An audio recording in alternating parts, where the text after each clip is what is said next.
Hi, everyone, and welcome to the Mada Hugh show. I'm Mada. And I'm Hugh. You know, Madalina, I am in the mood for something Italian. What about you? Yeah, that sounds excellent. We haven't had dinner yet, I so know we we're might go for star. Italian. Oh, definitely, especially after doing this episode. So, a little taste of something Italian that we're going to play right now, and something we'll talk about right afterwards.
What you just listened was a little piece by Ottorino Respighi.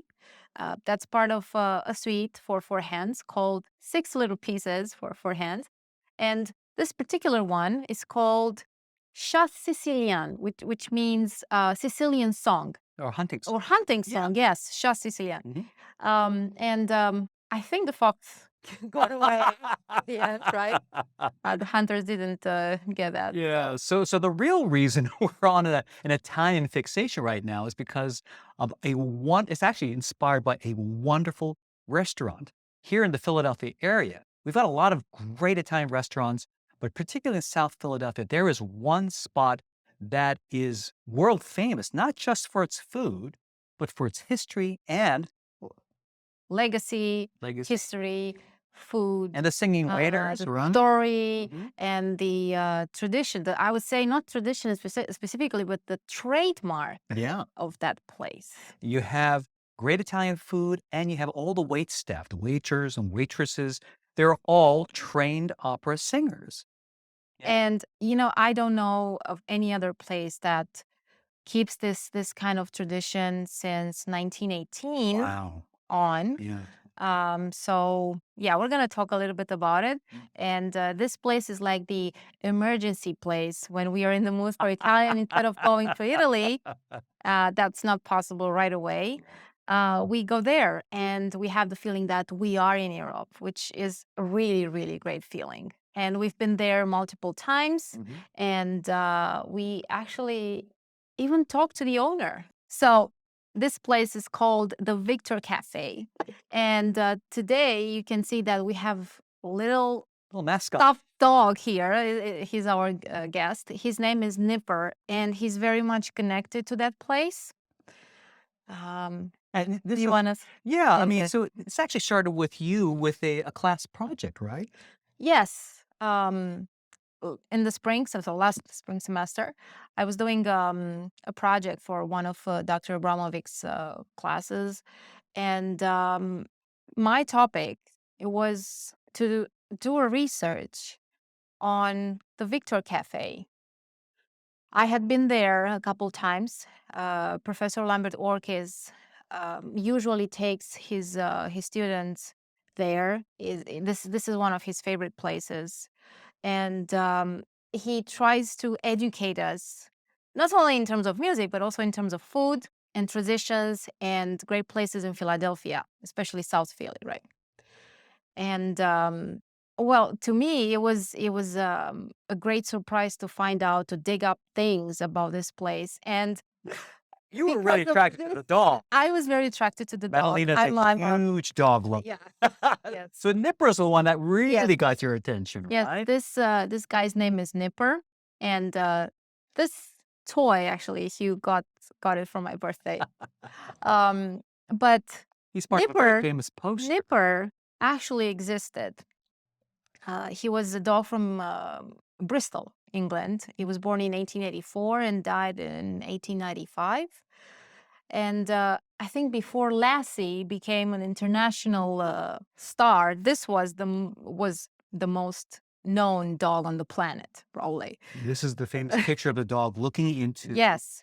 The owner had a brother, Francis Barod, who was a painter. And after Nipper's original owner died, Francis inherited the dog together with cylinder, like This, yeah. So these were the old recording cylinders that Edison yeah, had. Edison bell, yes. And at some point, Francis noticed the dog listening to one of those recordings that contained his previous master's voice. And the expression on his face drew attention of Barot, because the dog was very puzzled. Like, where's that voice coming from? Like, I hear my master's voice, but I don't know where is that coming because I don't see my master. So Barod immortalized uh, Nipper's expression and the moment when he was listening to that recording, and we are so familiar nowadays with the painting. The painting of the dog Yes, looking into the but phonograph. interestingly enough, there's a small detail that not so many people know. Well, I didn't know it myself. At first, the painting didn't have a gramophone like we know it today. So it's basically two paintings. The very, very first one had a cylinder because Francis Barot thought that, he could sell the painting to Edison. Mm-hmm. Unfortunately, Edison was known for his ill temper, and he actually replied, "Dogs don't listen to recordings or something like that." It's just very rude, and yeah, and it was true. I mean, this dog did, and then Barod went to Emil Berliner, who was the inventor of the gramophone. A gramophone company, I think it was based in the United Kingdom. Oh, and Edison's company was based in the U.S. And Berliner was very much interested, but he suggested to Barot to change this little detail in the painting and to paint the brass horn, right, that was associated with the gramophone. So this is the painting that most of people know of nowadays. Yeah. And it's amazing you did all this incredible research. Oh, it was such a fun project. So, once I started, I couldn't stop. And it was because of Nipper. It was the center of attention for me. But one thing led to another. And at the end of the project, I presented it to the class and stuff. And then you had the idea. Why don't we track down the owner of the Victor Cafe and talk to him? Maybe we can find out more about the history of this place, about his family. And I just went online and I tracked him down, and I just wrote him an email, and kindly he said yes. His name is Greg DiStefano. The original owner was John DiStefano, an Italian immigrant. Right? He came to the States. He had this dream of opening up a place where people could enjoy Italian coffee, Italian wine, and listen to opera. He was, I wouldn't say amateur opera lover, because I believe he actually sang. Well, in those days, everybody sang, right? Everybody thought they had a voice. But he had this almost obsession with opera. So he wanted to share it with people. And it took a few years before his dream really came true. But it did in 1918. So he opened up this place. And it's still going on. Yeah. And so what we've actually done is we actually recorded a video interview with Madalina and the current one of the owners of the restaurant now. And it was such a long video. It took me a long time to kind of edit it together. And when we started this podcast, I thought this is the perfect opportunity to present it to the world. Right. Yeah. So what's actually going to happen is the next two episodes after this one will be the interview with Greg DiStefano. Yeah. And one little thing that I want to add about Nipper, he became the mascot of the Victor Talking Machine Company after Emil Berliner affiliated his company, Gramophone Company, with Elrich Johnson's company, Victor. Mhm. So, you know, I think the company had more success because of the painting, because of the mascot. Well, certainly drew you in, right? Right, definitely, yes. Now, Yes. speaking of podcasts, I have to make a couple of mentions. First of all, I'm so excited about the fact that we are now on Apple Podcasts. Woohoo. Yes, we're basically everywhere at this point. We're Yeah. Google Podcasts, Apple Podcasts. So I want to encourage all of you, please subscribe and do write a review. I hope you leave us lots of nice 5-star reviews. But the more reviews we get, the more likely other folks will be able to hopefully enjoy this show. Um, Another thing I want to mention very quickly is that we now also have a Patreon page. And this is a way for you, if you like the content that we're creating, for you to join us at one of 3 levels. You can either be a friend or one of the family or even one of our angel members. So we want to encourage you, please.